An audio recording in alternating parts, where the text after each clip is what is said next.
Welcome to the Grind to Greatness podcast, where we dive deep into the world of relentless determination, hard work, and unwavering dedication to help you unlock your full potential. We're your hosts, Jonathan and Joseph, and your mentors along this journey to greatness. Each week, we'll bring you inspiring stories, expert insights, and practical tips where we've turned our dreams into reality through sheer grit and resilience. Whether you're looking to excel in your career, improve your health and well-being, or simply level up in life, this podcast is your go-to source for strategies, motivation, and the mindset needed to achieve personal excellence. What's up, everyone, and thank you for tuning into another episode of the Grind to Greatness podcast. Today's episode is sponsored by Elite Mind Athlete Mental Performance Training Program. Is your athlete struggling with confidence to perform when it matters most? Do they get stuck in their own head during crucial moments? It's time to break free with the Elite Mind Athlete Mental Performance Training System. I'm Jay McCardo, mental performance coach, and I'm here to transform your mindset, preparation, and performance under pressure. With our 3-pillar system that focuses on outworking your self-doubt by building 1, an elite mindset, so you can think and act like a champion. 2, preparation. Embrace the unrequired success checklist and the unseen hours.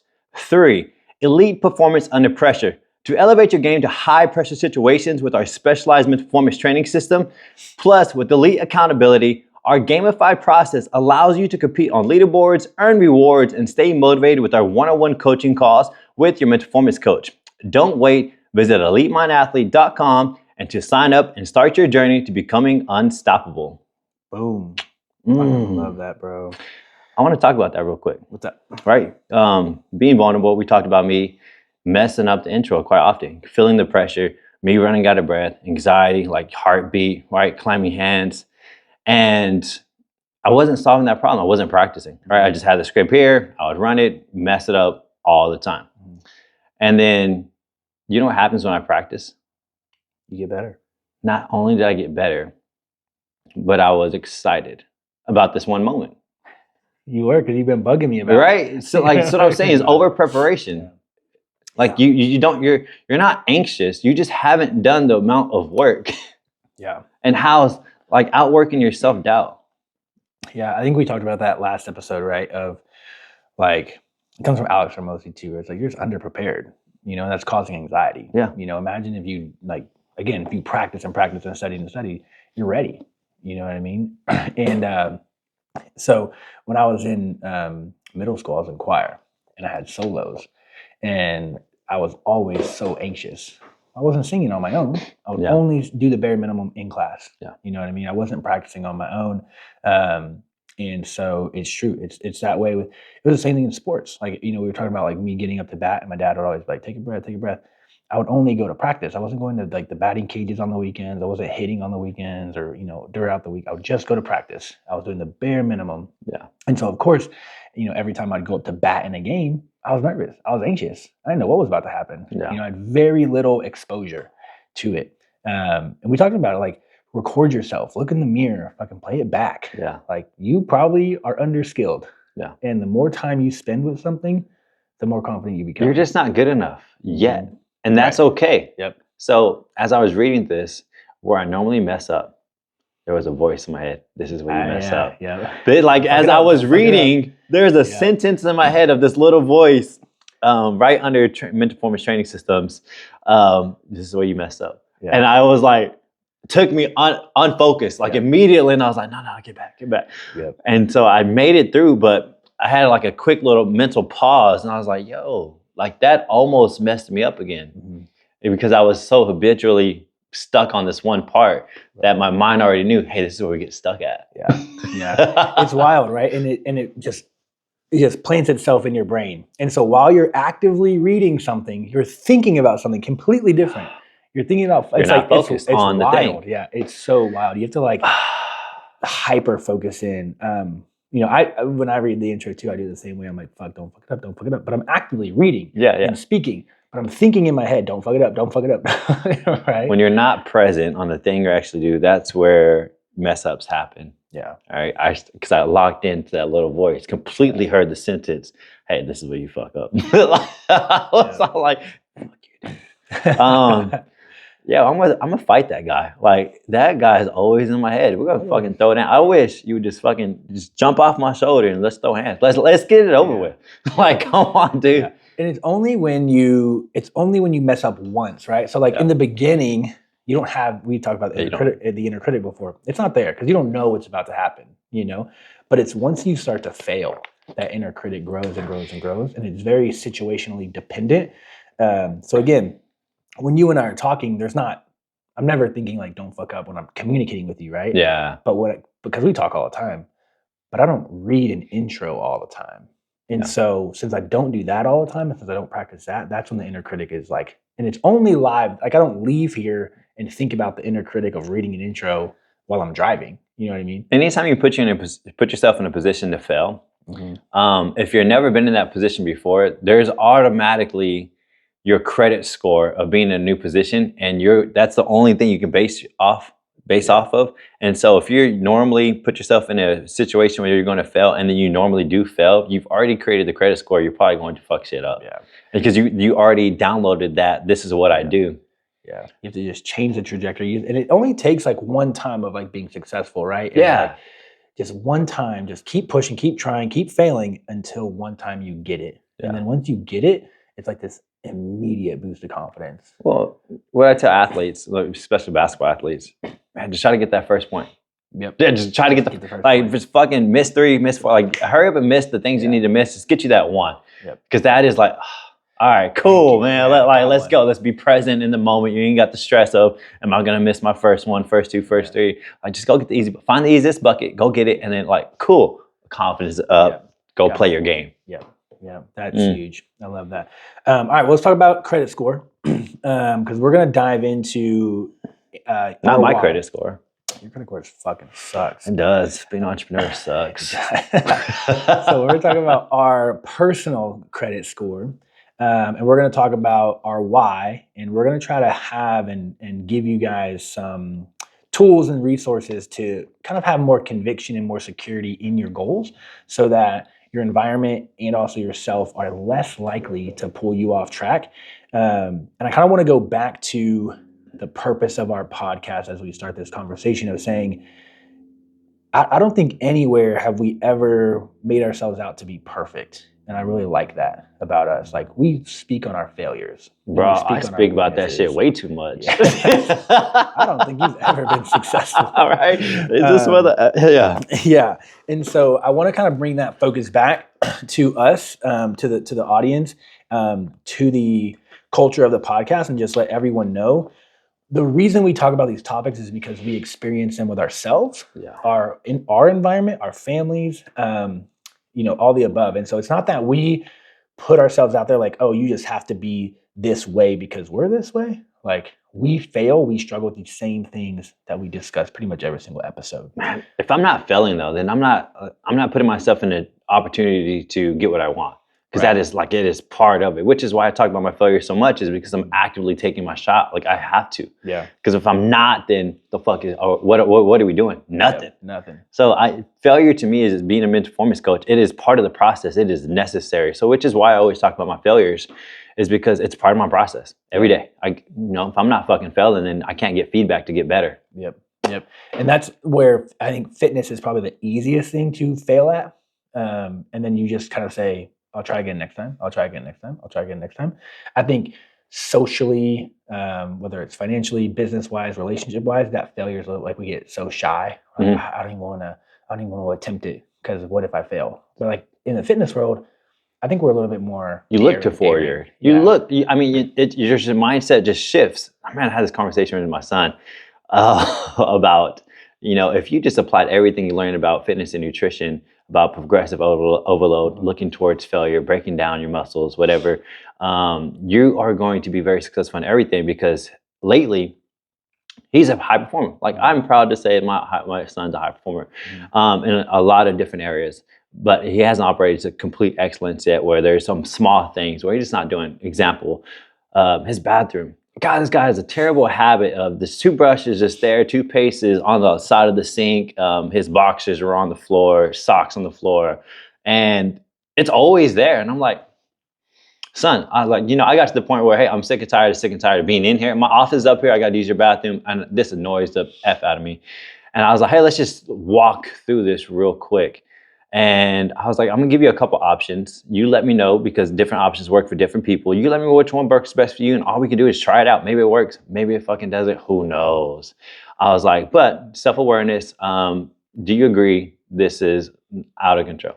Yes. Okay, cool. All right. Well, let's do this. You can either develop this system, because we have to put a system in place. You can be a DIN, do it now, action taker.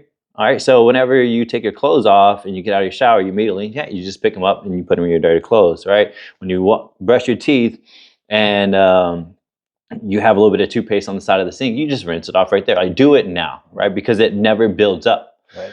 Or you can do it, have a nightly routine. Well, hey, I left my shit on the floor. Let's just do a quick sweep. Right? Yep. Because right now you have a weekly system. And when you have a weekly system, during the week, shit just piles up. It gets cleaned on the day. It's like, you got that. Cool, but that's very low level. Like, I'm going to be 100% honest with you. To a lot of people, that's not even a level for them, right? They just don't clean it all until fucking it's roaches or whatever. Yeah, it stays dirty. I was like, don't be okay with level 1. Like, you're at level 1, but at this point, it's like, frustrating me because I'm having to deal with it. And I was like, but in terms of working out, which one do you think is level 1, level 2, level 3? And which one do you think is the smartest route to go? And he's like, well, what I have right now is like beginner phase, novice, the once a week type deal.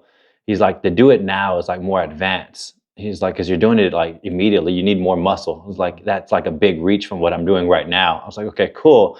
Yeah, it's like level 2 might be my next best step, because it's a little bit more frequent than what I'm doing now, but it's not every time, which is a bigger behavioral change. Yeah. And he's like, okay, I think this would be the smart move, progressive overload into level 2, where, hey, I can actually probably do a nightly routine versus going from doing it once a week to do it every single time. Like, that's a big behavioral change. I was like, progressive overload, working out.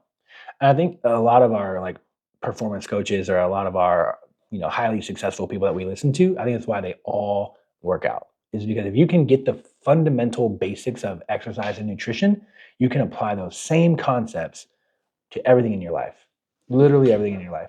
And so Simon Sinek always has a great analogy, and he's like, if you go to the gym today and you look in the mirror, nothing changes. And if you go to the gym tomorrow and you come home, you look in the mirror, nothing changes. And you go to day 3, you look in the mirror, nothing changes. And he goes, we don't know when it's going to change, but we just know that it is going to change, right? And so I think sometimes we search for this massive gratification, or this massive like, oh, I did this one thing one time, my whole life should change. Yeah. And you're like, it doesn't work that way, Hate to throw you off, bro. You sound just like him. Who? Simon Sinek. In that reel. It's like your voice, because he has a softer voice. You have a softer voice. I am soft. Yeah. Your voice, your tone. I was like, am I next to Simon Sinek right now? I wish. I think so. It's funny because I tell a lot of people, like, we've talked about it before. I live within a 4 to 6, energy level. Like, I'm never fully depressed. I'm never super excited. I'm just a 4 to 6 all the time. Yeah. And everyone's always like, you're so soft spoken. Like, I thought you'd be aggressive, and I thought you'd be like excited. And I was like, you're not going to get me excited. So there's pros and cons to everything, right? Yeah, sure. I get excited. I know. But I also can get fucking very like frustrated. Yeah. Right, and get a little low. Like this past week, I talked to you a little earlier today. I had some low fucking moments. I was disappointed in myself. Because I got too hot, because I set the expectation and tone too high. That's the tough part. And it didn't happen when I thought was going to happen, and it fucking put me into under. Yep. And I didn't stay stoic. Yep. And then I got in my feelings, and one morning I just said, I ain't doing nothing today. Like, I ain't doing nothing today. Fuck it. Right? I mean, so this is where mental performance comes in. Yeah, I'm a mental performance coach, but every day is not a fucking perfect day. Right. Like, I got the feedback. Jay, you act like a little bee. Cool. How can we prevent that? Look at the mistake. You weren't stoic. Why weren't you stoic? Oh, you set the expectation too high, dude. Chill out. And you put the expectation on other people, which is also tough. I did put the expectation on other people because I thought they were going to operate with the same high level integrity and character. That's tough. That is my biggest problem is I expect people to give the same energy I give to you, please give it back to me. And it's never the case, which is why I don't like workout buddies, which is why I don't like putting in other people's hands, which is why I wake up at 3 a.m. because I'll just fucking run it. Yep. And I don't got to rely on nobody else. Yep. When I start letting people in is when I get the most frustrated. So maybe I need to let more people in so that way I can practice like becoming more like, hey, I need more grace. Yeah, may not. And I'm not trying to say I operate to the highest fucking level at all. Just have standards. Like, bro, just have standards. Yeah. It's tough. Even if because you and I are very similar and we talked about being submissive versus taking control, right? We'll talk about that here in a second. You and I are very like, let's take control. And not saying like we have to take control, but we're going to try to get other people to operate on our standard. Yeah. We're going to try to get other people to operate on our level. And so very rarely will people like you and I be submissive to other people's way of operating. You know what I mean? It's the hardest part of leadership to really be like, you know what? They don't operate the same way I do. I have to change if I want to connect with them. I have to change if I want a better relationship or if I want a better work output or whatever the case may be. And that's very hard for people like you and I because we say, hey, I'm here. I need you to reciprocate that energy, reciprocate that effort, reciprocate that level of intent. And a lot of people don't. I have more grace for my athletes because they're in the learning phase. But when it comes to adults, I just don't have the same level of grace or patience. Mm-hmm. And that's on me. That's not on them. That is 100% Jay. Control what you can control, which is just what I can control. That's it. Just me. I cut people more practice. More practice. I just cut people out, bro. Let's just let more people into Jay's life so he can just practice. Nope. All right, man. All right, bro. Let's talk about our why. And let's talk about how we can leverage it. It's the new year, right? Yeah. Everyone has goals and resolutions. And more often than not, you're going to fall off by February. And so let's try to avoid that. And I think we avoid that with our conviction of our why. So I'm kind of walk y'all through an example probably that hits home for most of us. And let's just say you have a weight loss goal and you're going to attempt to lose weight again in 2025 for the 1,000th time. So meaning you have massive experience in trying and failing, or trying and giving up, trying and quitting. And everyone around you also has that same level of experience with you quitting, giving up, and failing. Mm. So it's the new year. You have a new goal, which is the same goal, but you have a new goal. And you want to lose weight. And here you are following your diet and you're eating your meal prep. And let's say someone invites you out. And they say, Jay, hey, Friday, we're going to go out. We're going to grab some pizza and some beers. You want to come? And I know, it's your weak spot. And Jay's got a goal. And Jay's on a diet. And Jay's been here before. And Jay approaches that conversation very weak. And you say, no, I'm on a diet. And if it's me, or if it's even a loved one, I'm going to pour into you and say, man, like, it's fine. Just come out with us. It's just one time. It's just one time, It's bro. just one time, dude. It's just one time. Chill. You got it. Come on. Chill out. It's not that serious. One, because I know you quit all the time. I know you've tried this 1,000 times. So your credit score fucking sucks. Yeah. So, and I know it's not going to take very much to get you to fall. And my subconscious knows my credit score fucking sucks. Yeah. And if you give up on your goals and you come hang out with me, I get a little mental boost because now you're with me and I won. Yeah. Right. So I'm like, awesome. Yeah. You're coming with me. Hell yeah. Great time. Yeah. So I'm going to be more as a supporter in your environment. I'm going to be more likely to get you to fall off track to please me. Or I'm going to get you more likely to fall off track so that you feel comfortable around me. Jay, man, I like you the way you are, bro. You don't need to change. Let's go have pizza and beer. Like, you look fine. You're fine, bro. You look fine, bro. There's people way worse than you. Try to downplay. They downplay it so much, and they're downplaying your why. Yep. So that's the weak version of that conversation. Jay, let's go get pizza and beer. Nah, man, I'm on a diet. That little why, like I just want to lose weight. That is a weak conversation that allows me, your outside environment, to pick and to pry and to just keep trying to get you off track. Because your statement was very weak, very submissive. Yeah. So it's not your friends. It's not your environment. Right. It is 100% you. Yep. And that you response. approached it and how you responded. So now let's take that same question, but Ask me you again. give me a better response. Ask me again. Ask me. AJ, you want to go grab some pizza and beer on Friday? No, man. I'm on a diet. Oh, it's fine, bro. Wait, you don't need to lose weight. You're good. I don't think you understand. Like, dude, I'm sick and tired of seeing myself in the mirror. Like, I really don't like what I like to see in the mirror. Like, it upsets me, dude. Like, I have to make a change. Oh shit. All right. That was a little awkward, All right. but it was very awkward. It was awkward. And I think people want to avoid awkwardness. Yep. But you know what? Immediately shuts that down. Shuts it down. And then my friend is my friend. He's like, fuck, I got you. Yeah. Yep. I understand. Like, shit, me too. I wish I had that type of shit right there. Yeah. And that's going to be the level of energy that has to continue your whole journey, right? Because if you start out that way and you say, no, I'm sick and tired of the way that I look and feel in the mirror. I'm sick and tired of the way that I feel in my clothes. I'm sick, like it's affecting my confidence. It's affecting my sex life. It's affecting my work life because I'm not confident in the way that I look. And if I lost X amount of pounds, if I built X amount of pounds of muscle, I would feel so much better and I would succeed in all these other things. But it's not about looks. It is about looks. So that's what people are going to like say, like, it, you know, they're going to downplay your goal, right? Or aesthetics. Yeah. Right. It's not, to be quite fucking honest, it's not about aesthetics. It's about your ability to achieve something that's hard. Mm-hmm. That is 100%. It may start off as, yeah, I want to look X, Y, and Z, but what's really going down and deep down and dirty is I want to be fucking confident in how I look. It's not the number. It's not this. It's just my confidence. It's not the destination. It's the journey. In the beginning, it is a destination. I want to be 5% body fat. I want to lose 50 pounds. That's not what they want. Yeah. But along the way, somewhere along the way, like you just fall in love with the process. And that process and you sticking and you being disciplined and dedicated to your own journey builds your confidence and builds your security and builds that level of energy that you bring to other people in your life, right? Yeah. And so again, like you see it all the time. If a fit person walks into the room, people kind of notice. But if an overweight person kind of slouching, clothes don't really fit, you don't look very healthy, walks in the room, like people are just like, they just don't respect you the same. Regardless of if you're a good person. Because like they could be a fucking great person. Just regardless. Everybody judges the book by a cover. 100%. Like to say that you don't, you're lying. 100%.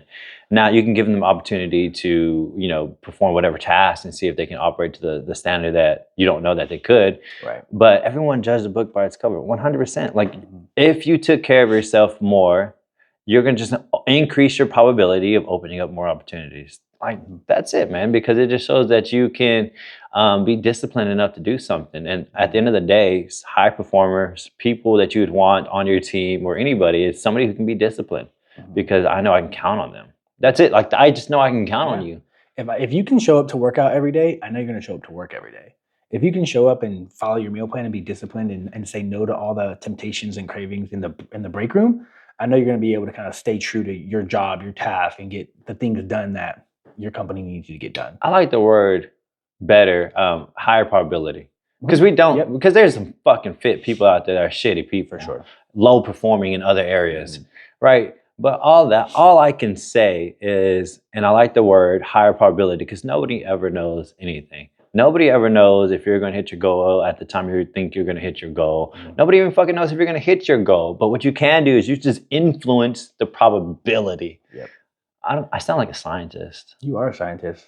Dude, I'm a scientist of the mind. Increasing your probability, right? And so it's like, Chris Williamson said it, but I think he quoted someone. I don't know who he quoted, but he's like, probably me. Probably you. Yeah. But he's like, showing up won't guarantee you success, but not showing up will guarantee failure. Oh, yeah. You know, so it's just like, just because you show up doesn't mean you're going to be successful, but it does give you a higher probability. Yeah. You show up today, you know, did you get the promotion? Probably not. Show up again tomorrow. Show up again tomorrow. But if you don't show up, you will never get the promotion.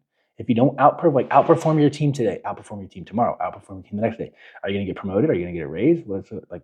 Maybe, maybe not. But if you don't outperform them, you definitely won't get it. Yeah. Right. And so it's just giving yourself a higher probability to be successful. And it starts with the way that we communicate to others. To the world. Right. Bro, to the world. Because you have to set this new level of standard, this new level of discipline. And it doesn't matter if you've failed 1,000 times. You can wake up the next day and completely shift and completely change. And you will force people to recognize. It only takes one win. All it takes, get your first bucket. Get your first bucket. All it takes one win. I was having a conversation not too long ago with the front desk guy, a little younger guy. Usually the young guys at the front desk, they're on a mission. Where at? Goes Gym. Oh, cool. You've been working out with me. That's cool. Yeah. I work out solo, bro. I want to count on people letting me down, hurting my feelings. Ooh, that hurts my heart. All right. I was talking to this dude. And usually the guys behind the front desk are on a mission. They're probably going through college. Like they're normally like, they're driven. Like they have some aspirations. Every single front desk guy they're at the front desk because they're probably studying to become something else. Right. And I was having this chat with this guy and haven't seen him before. He was like, yeah, man, I'm working here, but I'm also studying. I was like, oh, everybody plays everything so low key. Nobody likes to go deep. And I'm like, man, trying to get people to go deep. I'm curious. And I was like, well, what you studying? And he's like, well, I'm trying to become a firefighter. And it took a while to get it out of him. So then I was curious, bro, how come you just like, hey, man, I'm trying to become a firefighter? And so I asked him, why did it take you so long for you to say you're trying to become a firefighter? He's like, well, I told people before and I didn't follow through with it. And I was super embarrassed and whatever. I was like, listen. And he's like, now it's like keep my goals to myself. Like you hear people, I'm going to keep my goals to myself, and and therefore I'll avoid that pain. And I was like, I just want to challenge you, bro, real quick. I was like, I want you to fucking tell everyone. And the fear of letting everyone down to drive the fuck out of you to go make it fucking happen. Instead of being scared, because guess what? If nobody fucking knows, there is no pressure. There is no accountability. None. And they're just going to let things slide. Nobody cares that, hey, it's 3 months in, I still haven't got certified. Nobody cares. And so you're just going to keep lingering. But hey, if you fucking told everybody, oh, pressure's on, motherfucker. You're going to have that pressure. And pressure, man, I'm telling you, pressure, anxiety, all the things people are scared of. No, that is all the fuel for high performers to execute and perform at a high level, because we don't want to fail.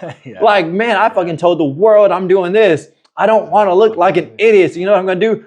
Night and fucking day, I'm going to study my ass off just because I don't want to fail in front of those other people. That's why I like social media. That's the one reason why I like social media, because I am a homebody. I don't communicate with very many people, but I communicate with social media.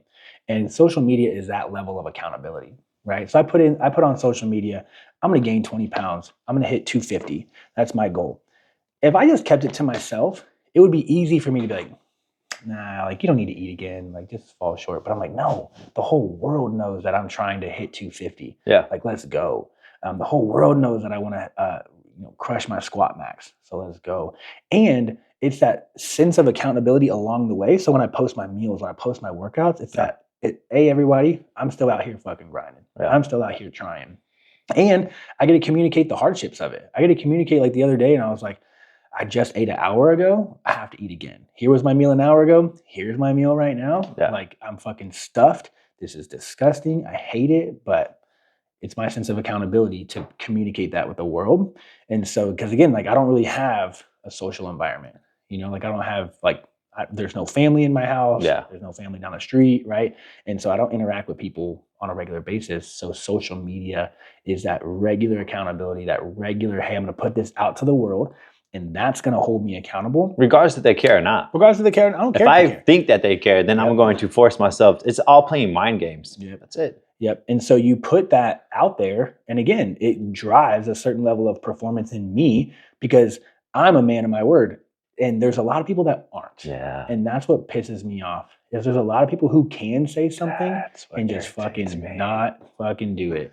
And they don't care if they let you down. They don't care if they let other people down. They don't care if they let themselves down. They just don't fucking care.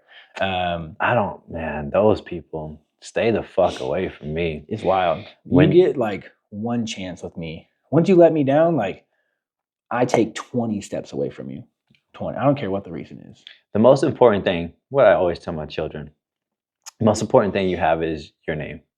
Your word. That's it. Your last name is the most important thing. When people say that, they're going to fucking say all the adjectives are about you. Is this person reliable? Is he trustworthy? Is he kind? Can he serve? Can he lead? Like they're gonna, like when I say Joseph, there's a list of adjectives and traits that I can rattle off. And you have the option for those to be positive or negative. Yeah. And those open opportunities and they close opportunities just from your name and your word. That's it. Yep. And imagine like anybody who cares a little bit about their presence or their relationship with people. Imagine looking at someone in their face and just being like, I can't count on you. Yeah, bro. Tough. I'd kill myself. Tough. I'd kill myself if someone told me that. It would be so much pain. But then, you know, what do you do with that pain? Do you be a little bitch and do you dwell? Or do you fucking take massive action? You know what? I don't like how people think and look at me that way. Let's change. Yep. Because you know how many people, especially in a relationship, can't trust their spouse to execute. Oh, for sure. Yeah. Like their word is non-existent anymore. And this is why a spouse, you know, male or female, doesn't matter. You'll talk to a lot of them. They just say, like, I do everything. I'm so overwhelmed. But we have this conversation with our females, spouses a lot, and they can't count on the husband. Can't count on them. And so we talk to the wife, and the wife is just struggling. There's not enough hours in a day. And I'm like, well, get your husband to help. And he won't do it. No. I'm like, what? Or I'll ask him to do it and he'll fuck it up and he won't even care. You know, like I asked my husband, here's my meal plan. Here's how to cook it. But he helped me cook. And he's in there adding oil and adding ranch and adding all this shit. And you know, she's like, I didn't ask you to do that. Like, why'd you just sabotage me? Well, it's going to taste better, babe. Why can't you just fucking help me out? Like, yeah. So they stop asking and they just do it themselves. And fucking, man, for you to be in a relationship and not be able to count on the person for anything, like, it's just so wild to me. And this is where, you know, there's that interview with the old billionaire. He's like 80 years old. And like, what's the most important decision you'll make in your entire life? So spouse. Who you choose as a spouse. Because if you choose a bad one, your life fucking sucks. And if you choose a good one, your life is fucking amazing. And so. What makes that though? What do you mean? What makes it amazing? It's all the above. Accountability, man, I see it. Vulnerability. It's the same as running a great organization or a team. It's just being in fucking alignment and having great communication. Like if I'm trying to look at everything and see what everything great is, what is like the baseline and traits, is everyone in alignment? Do you have great communication? Do you have accountability? Do you have some kind of system to keep things running? And as a family, it's the same thing. It's an organization. Everyone loves Chick-fil-A. We love Chick-fil-A for the standard that their employees uphold. And if you don't uphold their standards as an employee, you're gone. Like, it's just that simple. So, like, in the relationship part and aspect, what season are we in? Yep. Do y'all know? What is your wife's goals? What is your husband's goals? All right, how can we both accommodate to make sure these both work out? What habits do we need to change together so that we're in alignment with this X mission? And the biggest problem is just being out of alignment. Yeah. Like that, like 100% is being out of alignment. And then, you know what? If you are out of alignment, okay. Get back in alignment. Either get back in alignment or fucking this is where we split. Like this is where we split. Because you're not going to go anywhere. You're on a boat. There's two paddles. One is rowing. One is not. You're spinning in circles. Yeah. Or one's rowing. Or one's rowing in different tempos. You're going in weird directions and wasting a lot of time. If you want to be on a boat and you want to go in a direction, it has to be in sequence all the time. And there has to be checkup points. Hey, when you getting tired? I'm getting tired. When do you want to take a break? Hey, 5 minutes? I can do 5 minutes. Cool. Yep. And it doesn't have to always be the same intensity. So imagine like one person can row faster than the other, right? And so that's where like everyone's like, a relationship is 50-50. And I'm like, no, the fuck it's not. Sometimes it's 90-10 because one person's exhausted. One person's dealing with some other hardships. So whatever the case may be, and you have to pick up the slack, right? I 100% agree. Yep. It's like being part of a team. Yeah. Man, you're in good games and bad games. And somebody has to pick up the fucking slack, bro. Yep. Communication. Always resort to some type of fucking communication. And not only verbal communication, but nonverbal communication, right? Like you're watching your spouse struggle. So support them. You don't need them to tell you. If you can witness, like, man, hey, I saw you sleep in. I saw you snooze your alarm clock. Yeah. Man, how can I help? Yeah, hey, let's stop. I see this. Pause. What's going on? There's something deeper fucking happening. You don't have to come and tell me, hey, babe, man, I sneezed my alarm clock. I'm really struggling. Like, you don't have to tell me that. I saw it happen. I heard it happen. So as a supportive spouse, I can be like, hey, I was out of character for you. Like, what's going on? Let's have a talk about it. Yeah. Right? How can I help you? How can I help you get out of bed? Because I know your goals are X, Y, Z. Yeah. Because when we talked about your goals, you came at me with conviction. You didn't come at me with like, oh, I'm just trying to diet. I'm just trying to lose some weight. I think people are so scared to just speak truth. Like, a couple months ago, my wife was like hitting the depression part of working the part-time job. And I have noticed, like, you know, we haven't been as physical. And physical is my love language. Yeah. And so I'm running empty. Okay, I have a check engine light. Do I just say, oh, she don't fucking love me no more? And I can act towards as if she don't fucking love me no more, and I give her a cold shoulder, right? Or I can just be like, hey, babe, I've noticed over the past about a week, you know, you haven't hugged me, you haven't like touched me, there hasn't been any kind of physical interaction. Are you okay? And then guess what? No, I'm not okay. Ah, fuck. Okay, what? All right, problem solved. What can we do? Like, what needs to happen? Oh yeah, you don't like that? Okay. Then we into the problem solving. I was like, well, what are you doing about how to solve your problem? Nothing. Oh, then, you know, J specialty, problem solving. Yeah. X, Y, and Z, fucking run. Okay. Then we put a game. Like it's literally a team, and I have to play coach. I can't be star player right now. I have to play coach, and I'm like, okay, we got to draw up a game plan to get my star player back into the game, and so I need to run a game for her. I got to be now fucking. I got to be the assist. Yep. I got to be the point guard. So now I'm drawing up and coach, and I got to draw up a place to make sure I can pass her to rock, so that way she can actually go score. She needs to go score. Yeah. She needs a bucket, bro. She needs a bucket. Let's get her a bucket. Boom, got her to the bucket. Guess what happened? Things started, boom, we're back up. We're back in alignment. We're back and moving. Oh, cool. Yeah. And again, we don't like to speak in absolutes, but you give yourself a higher probability to have a successful relationship, right? So it's not always going to work. Like, we're not saying that. And I like to talk about sexual health and like sexual consistency a lot, right? So when people are dating, even when you're newlyweds, your sexual health is probably at an all-time high. And then somewhere along the way it changes, but no one has the conversation. It just changes. And like you said, like, hey, babe, like, I noticed you haven't touched me in like a week. What's going on? Let's have a conversation, right? Let's fix it. But a lot of people will not have that conversation because it's uncomfortable. What if they say they don't like me anymore? What if they say they're unattracted to me anymore? What if? So you stay together, and here's what happens, because I see it all the time, and you cheat. People start to cheat. You cheat, or you act towards each other in different ways that no longer you both like. And now you're in this fucking relationship that sucks. Yep. And you're just chugging in this relationship that sucks. Yeah. But once again, when you start, you know, this is one reason why I love one thing about becoming a great problem solver is probably the most important skill anybody can fucking do. Why? Is because when you become a great problem solver, problems now become opportunities, right? And so anytime you have a problem, you get excited because there's an opportunity there, right? Because you learn how to solve problems. Which is why so solve problems, and I'm gonna give you a quick framework is, all right, I'm having problems in my relationship. Okay, cool. I'm not yet ready to talk about it because I really don't know how to fucking handle it. Okay, so you're incompetent. Okay, cool.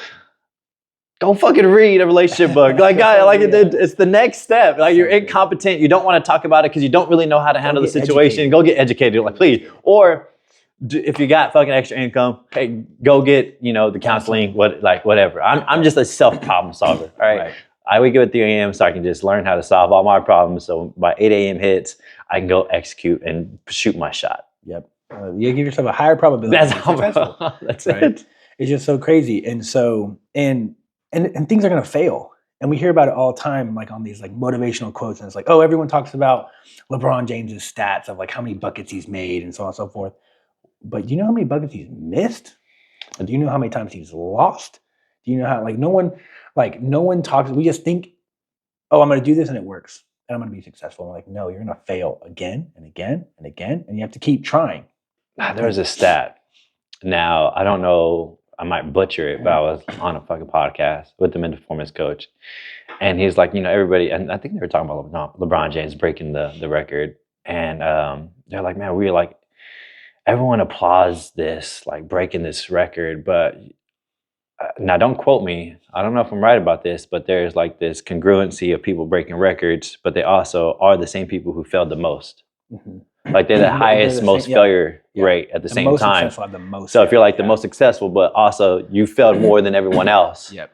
The most points means also the most missed shots. Yeah, the most missed shots. The most home runs means the most strikeouts. Yeah. You know what I mean? Like, so, it's the same person. Nobody really understands the looks on that side. Yeah. And he's like, these people know what comes with this higher level also comes with this higher level of failure. Right. And, people don't understand that. So when they look at failure, they're just like, oh, why me? But to them, it's all like, okay, I just need more failures. Yeah. I just got to keep going.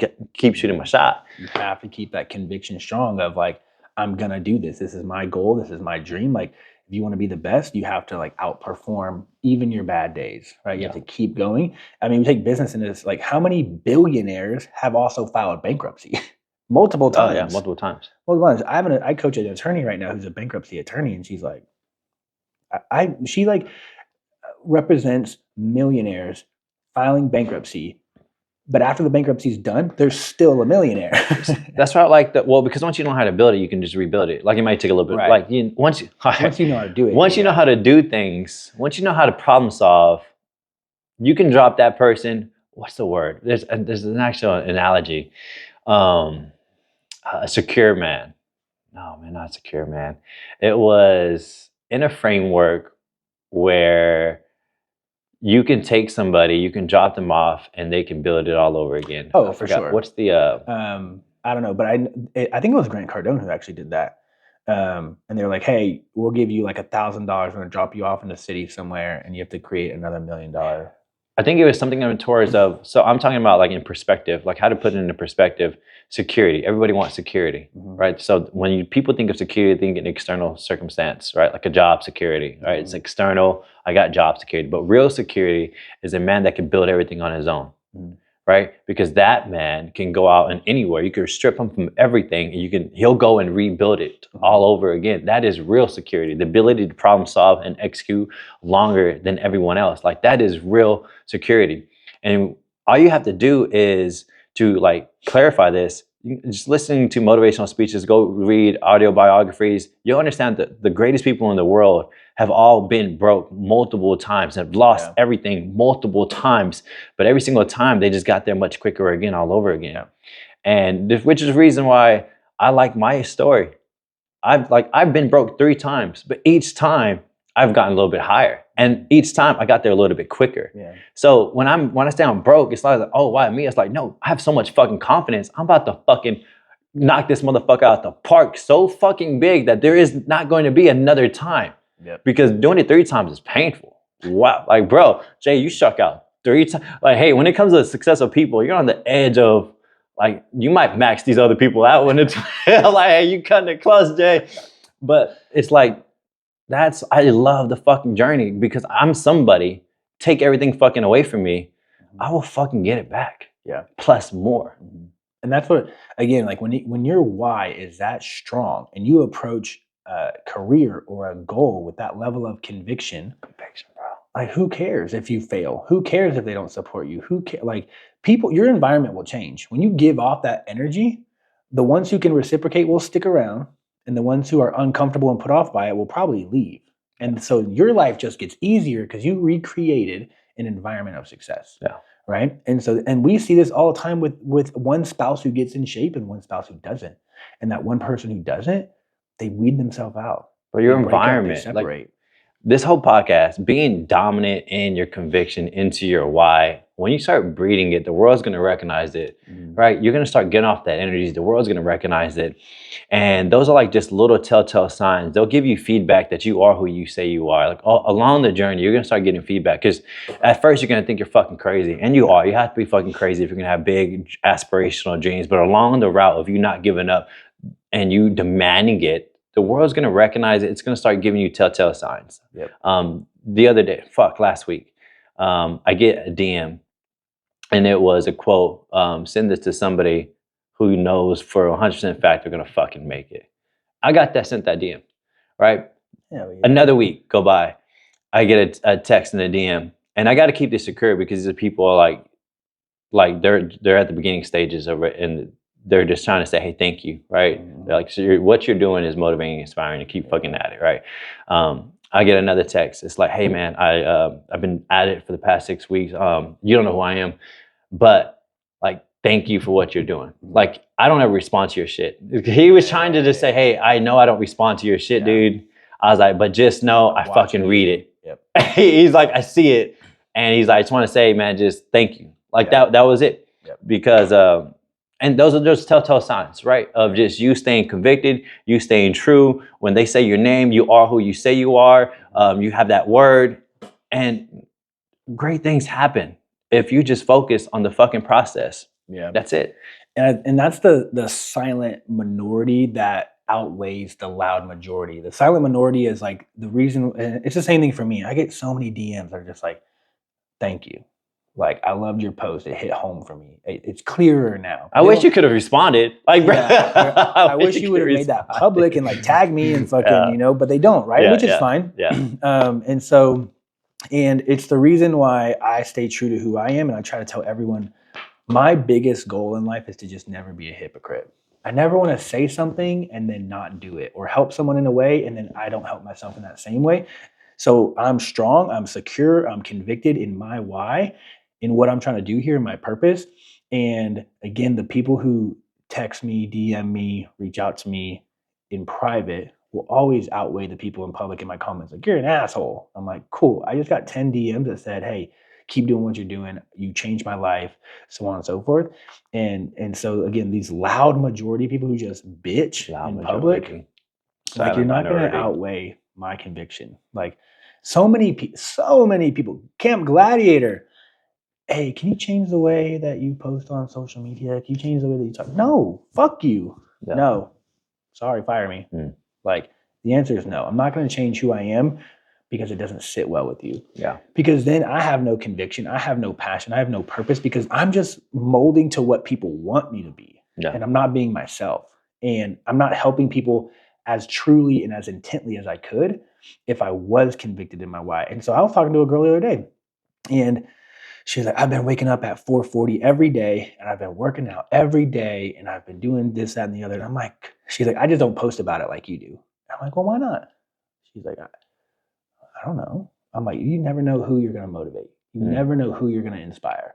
And she's like, well, I'm new, and like, I'm overweight, and I'm this. And I'm like, for all the people that are also new and overweight, yeah, you're going to be fucking helping them out. Yep.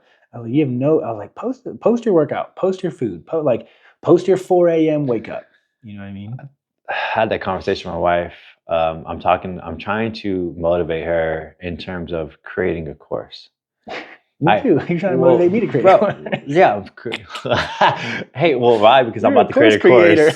So I want to like get an environment. I'm trying to create an environment of course creators. So that way, hey, what problems are you running into? So Jay don't have to run this shit alone again. Like, can I get a bunch of course creators? Let's all run through it. Let's create a group. Let's talk about it. Let's execute much faster. Because I do realize when you go alone, you're much slower. All right. You're much fucking slower. You're doing everything alone. But all right, so as a new thing, let's get more people involved that can move more efficiently. Let's get them more involved and let's execute a little bit faster. Because I think in terms 5 years, like 4 or 5 years, and I'm like, babe, my wife has 40,000 followers and not making a cent off of it. And people would wish to have 40, 50, 60, 100,000 followers. Like, come on. All right. Now, she's making money off affiliate marketing, right, but you're not making money off the 40,000 people that wish they were in your spot. And I asked, like, you need to be helping out. She's like, well, I don't even know what I'm doing. I was like, wait, time out. Yeah. You are at 40 fucking, I'm not even like, do you know something? Yeah. I was like, look at all the people at level 1 who don't even know how to make a post, who don't even know what to use, who don't even know how to talk your talk the way you talk. You could write off 8 fucking videos in less than an hour because you got so skilled at talking. How do you know what to talk? What to say? Like, what are you doing? What is your fucking problem? You need to create something to help all the level 1s out there who are stopping at the start line. And it starts with your conviction of her why. She wasn't confident. Like, how can I help them? I can't even help myself. I was like, what? Let's just bird's eye view here. All right, dude. Killing it. You're actually killing it. You're actually making money over here. Just because you think you're a 3, there's a lot of people at 1 who would just fucking wish somebody could give them the fucking step by step to even get going. Yeah. And you see it all the time, man. I forget the account's name. Funny fitness dude. He calls himself the Wolf. He's like Wolf out, and he's always making funny mama jokes. He's always making funny. That dude, he's weird. Funny. He's like weird, German, British, yeah. whatever. Has that Australian accent. I said 3 different accents. German, British, yeah. So, but you see this, and the same thing happened with the Smith dude. I forget his name. Something Smith. Same. He's like from Australia or something. You get hundreds of thousands, if not millions, of followers. James Smith. And then they're not monetizing it. They're getting affiliates. Instagram and Facebook are probably paying them a little bit, but they're not monetizing it. So what do? They create a course. Yeah. So now all of these people, the Wolf, James Smith, Lane Norton, all these people have a course you can purchase to do whatever it is that they're doing. Yeah. And so again, it's like you're doing something that everyone else isn't. And you know something that people who want to be in your shoes need to know. Yeah. And so you create a course and you do it. But again, like with James Smith, with Lane Norton, it's just like you got to start with a strong why, and you cannot let people push you aside. And Chris Williamson was the same way. Dude was like a club bouncer for like 15 years and just going nowhere in life and partying and doing all these drugs. And then like one day he's like, I'm going to try to start a podcast and I'm going to text every single person on my phone and tell them to listen to it. And he's like, and that's how it started. And then over years of podcasting. Yeah. Of looking like a failure, then you blow up. So people are so afraid to look like a failure. If you wanted to succeed fast, and you did have a lot of people who put eyes on you at the very beginning stages, they would all leave it. They would all leave you because you suck. Yeah. So you really don't want them to be listening to you until you are good, and that is when you blow up. Right? It's later down the line. Yeah. Like, what's my why with this podcast? You asked me. I specifically wanted to be able to continue to talk on a mic and put myself out there because I have a massive insecurity. Like, dude, I'm being vulnerable. I have a fucking massive insecurity speaking in front of people. And I want to be able to articulate myself better. I want to be able to speak better. I want to be able to talk the lingo better. I want to be able to get my point across more clearer. I want to be able to pronounce, because I've also had a speech impediment and it comes out every now and then. There's all these things that are massive insecurities that are holding me back professionally. When you know what? I could be reaching out, speaking to schools, but I don't. Why? Incompetent, not confident, feel like I'm not good enough. But why? Because I'm not doing enough reps of actually speaking. And so this is my way of my practice. My athletes practice on their skills. I practice on my skills in business. And this was one way for me to actually put in time. Yeah. And it's funny, I'm really good at communication. I'm really good at public speaking. I hate how you fucking just go talk. And I'm like, dude, just fucking dude.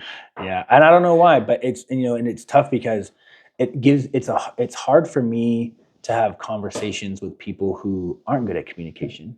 I'm like, God, this is like draining me almost. Like, do I drain you? Whole conversation. Do I drain you? No, bro, you're getting better. You used to drain me. Yeah. Now you're better. I'm proud of you for that.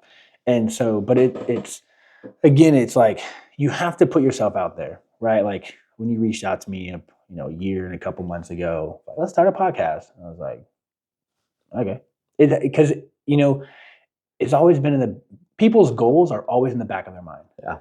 There's like a little thing that pops up and you're like, what if? Could I? Maybe one day. And like, you just gotta fucking just say yes. That's Jay's specialty. I'm just a fucking action taker, and I will suck my way through it until I brute forcefully make myself better. Just plow through. I will plow through some shit just to get better. Yeah. And yeah, I think that's what we're missing in the world, and we're missing with our goals, and that's why everyone is just stuck. Is they don't have a conviction with their why. They don't have a strong enough why. They don't dig deep. They don't go out and get the education that they need to dig deep, and they just get stuck being complacent and comfortable. And then when they wake up in 5 to 10 years and they're fucking miserable, and they're like, "How did I get here?" You know exactly how you got here. I asked everyone in Unconquerable what was their Q1 focus, and then everybody responds. And then I ask them, they're all, putting their focus down. Then I ask them, what are you doing about it? Right? And what I was looking to see, because obviously you aren't where you want to be because you're lacking the confidence to get there, right?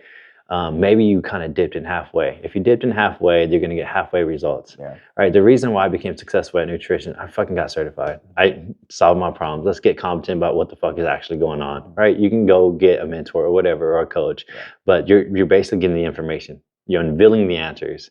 And so what I wanted to see is like, well, I want to know, what are they reading? I want to know what articles are they looking for. I want to know what strategies looking for, because if they're just saying I'm focusing on this, and then they're applying old information which they've already probably used in the past, that's not successful, then trying to focus on it again with the same level of information. So here's the quote: you can't solve the problems with the same level of competence that got yourself in the first place, that got you there in the first place. New levels are going to take new information. Yeah, new. No, there is a better way. So I have that quote. There's two similar quotes, right? Your next level will always require new information, new habits, but you can't solve your current situation with the same mindset that got you there in the first place. New exposure. Yeah, so you have to get new exposure. And so what I wanted to see in those posts, like, what's your new exposure? Because if you keep applying the same shit, you're going to get the same result. Like willpower is not, it doesn't fucking work. Like it does not. Like it can work for a little bit, but it's temporary. It's an energy source, right? And just like motivation. Just like motivation. These all just like they cool. If you can leverage them, cool. You can leverage them, but it's not something that you should use as a primary source of energy, like whatsoever. But why do I know that? I had to go I had to go study it, and so I was just challenging people. What are you doing about it? Like, what are you doing about it? And I just wanted to see, like, you got to go deeper. If Jay's probably asking questions, I'm trying to go deep. Which is funny because I say weight loss, like people are like, well, how do I lose 20 pounds? And I'm like, you know exactly how to lose 20 pounds. You just won't go do it, right? Or you've tried to lose 20 pounds in a way that didn't work, and you won't go get new information about it. Well, because it worked in the past. Shit. Yeah, but then it failed. But it didn't work. Right? So you lost 20, you gained 30. That's a weird mindset to have. You know? It worked, but it didn't work. Well, I was like, so when I was a nutrition coach, that was always the number thing, because I'm always trying to tell people to eat carbs. And a lot of people who are trying to lose weight, like, they you tried the low carb thing. It didn't fucking work. They all try to go low carb, keto, worked, vegan. Like for some reason, people just like steer clear from carbs, right? Yeah. And I'm like, no, you got to eat the carbs. And they're like, no. I went keto before and I lost like 30 pounds. I was like, well, does it work right now? They're like, I was like, no. I was like, you gained all the weight back. So it didn't work, but it did. And then they fight me like, but it did work. I was like, no, it didn't work because you didn't keep it off. Like, I don't understand like how your mind can't wrap your head. You know what? I don't want to coach you. I'm not having this, because really it's just mindset. Like, God damn, it's just everything is literally fucking mindset. If you can't master your mind, nothing is going to fucking work. Yeah. And that same attorney that I was talking about earlier, about 4 weeks into our coaching relationship, I was like, this lady's going to fire me. Because she's not seeing progress. She wants all this shit and it's not working and it's too complicated, and like she's making it complicated. I was like, you let me know what you want me to do. I'll do it. But I don't really agree, but we'll do things your way. I could have sworn she was going to fire me. And so swallow you. Fire okay. me. All right, cool. I'm a dude, so remember my mind goes in the gutter all the time. So then I was like, let's have a tough conversation with her. And so I was like, hey, you know what? I was like, we're doing the same thing you've always done. And I was like, and you've never been successful. And I was like, if nothing changes, nothing changes. And I was like, we can't keep doing the same thing you've always done and expect different results. Something has to change. So what's it going to be? And I saw her eyes just be like, oh shit, you're right. I'm trying to do the same shit I've always been doing, and it's not working. But she just held on to it so tightly. She was like, I have to have recipes. I have Forks Over Knives, which is a vegetarian company that provides recipes and stuff. I have this, I do these workouts, blah, blah, blah. And I'm like, okay, so if you're not willing to change any of that, how do you expect to just magically lose 10 pounds? Something has to change. I gave her more protein. She fought me on it. I was like, oh, you're working out 5 days a week, work out 6. She fought me on it. Oh, you're doing all these recipes? Don't do recipes. Simplify it. She fought me on it. And I was like, hey, look, if nothing changes, nothing changes. Yeah. So what's going to change? What's it going to be? And so then I think she kind of it allowed her to de-stress just a little bit, because she kind of accepted that it was going to be a long journey. She's like, I got a lot of old habits that I've got to break, and it's not going to be an overnight thing. And I was like, but you're sick of being overweight. You're sick of wearing this size of clothes. You're sick of being tired all the time. You're sick of busting your ass in your workouts and not seeing progress. So what's it going to be? That's all, man. That's all the person needs. You just got to be sick and tired of it enough. Yeah. And bro, you're going to fucking win eventually. Yeah. Like it may be resistance. Yeah. But eventually, if you continue to be sick and tired, like that resistance is way more heavy than the resistance of change. Right. Resistance to change at first is very heavy for everyone, right? Nobody likes change because it's the unknown. There's so much resistance, right? And so there's less resistance staying the same. But if you sit with that pain long enough, oh yeah, we talk about it fucking, see, my mind always goes off into space when we talk about people's names. Anyway, great quote. Change only happens when the amount of pain to stay the same, when the amount of pain to change is greater than staying the same. Right. Right. So change only happens when the amount of pain staying the same is greater than change. There it is. Right. So your goal is just to create so much pain of staying the same that change no longer becomes this fucking big monster. It's now like, oh, it's the easier path. Right. That's when change happens. And that's a tough mentality to get into because a lot of people will just avoid that level. Oh yeah, then they numb their pain with all the other bullshit. So it's the same concept of like, oh, my jeans are getting tight. Oh, I'm gonna just wear leggings from now on because they're stretchy. Yeah. Right. You just numb the pain. You just completely avoid it. You don't notice it anymore. You don't notice it anymore because you now you're on stretchy leggings. You know, it's like, oh, I'm overweight, but I'm just gonna wear workout clothes all the time. Like, no, bitch, put on that dress. Put on those, your business clothes. Put on, shit. That shit don't look good, does it? It don't feel good, does it? They don't fit anymore, does it? Stop trying to numb the pain. So, because again, it has to be painful for you to want to change. That pain. It has to be painful. I'm the pain guy, the pain doctor. Find the pain. All right, man. Well, all right, everyone. Hey, this was probably pretty long, I think. That's what she said. Yeah, but thanks for tuning in. Remember that you have to have a level of conviction with your why, and you have to deliver that tempo and that energy to the people around you so that they will take you seriously and they will have to step back from this trying to numb your pain, right? Like, it's okay, man, you look fine. It's not okay. They're trying to numb you. It's not okay. Yeah, don't numb the pain. And so have those tough conversations, speak with conviction, dive deep into your why, reflect. If you're stuck, it's going to take new information to get you to the next level. If nothing changes, nothing changes. And the more that you change, the more your environment will reflect it. Yeah. So don't work to keep up, work to separate. And to separate, go ahead and subscribe to our show.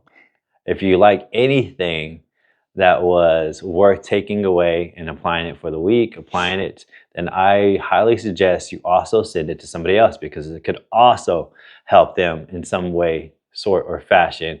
So once again, go ahead, send this link to somebody, have them take a quick lesson because like I said, if it helped you, it could probably help somebody else. And we're out of here. Hell yeah.